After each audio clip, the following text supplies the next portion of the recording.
విగ్రహావిష్కరణ సందర్భంగా ఇక్కడికి వచ్చేసినటువంటి గ్రామ ప్రజలకు, కాంగ్రెస్ పార్టీ శ్రేణులకు, గ్రామస్తులకు, మరి విగ్రహాన్ని ఏర్పాటు చేసినటువంటి సంఘానికి అందరు కూడా హృదయపూర్వక నమస్కారాలు తెలియజేస్తూ అందరు కూడా గణతంత్ర దినోత్సవ శుభాకాంక్షలు తెలియజేస్తున్నాం. ఎంతో కాలం నుంచి గద్దరన్న విగ్రహము గోన్గొప్పలలో, అక్కడ సికింద్రాపూర్ లో అంబేద్కర్ గారి విగ్రహం ఏర్పాటు చేసుకున్నప్పటికీ ఆ విగ్రహాలను నోచుకోకపోవడం, మరి ఈ రోజు ఈ గణతంత్ర దినోత్సవం సందర్భంగా ఈ రెండు విగ్రహాలను ఆవిష్కరించడం సంతోషంగా మరియు నా అదృష్టం కూడా భావిస్తున్నాను. దాదాపు ప్రభుత్వం ఏర్పడి సంవత్సరం అయింది.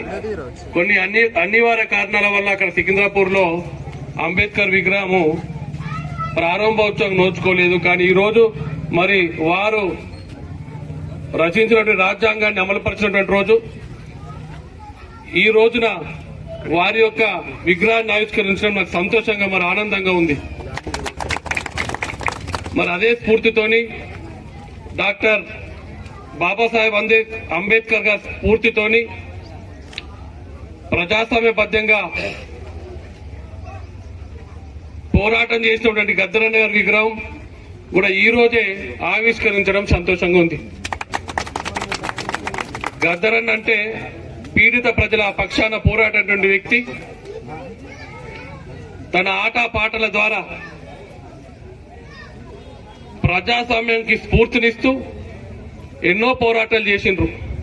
ముఖ్యంగా తెలంగాణ ఉద్యమంలో కూడా వారి రాసినటువంటి పాట వల్ల తెలంగాణ ఉద్యమంలో ఒక భాగమై మనకు తెలంగాణ రాష్ట్రాన్ని సాధించుకున్నాం.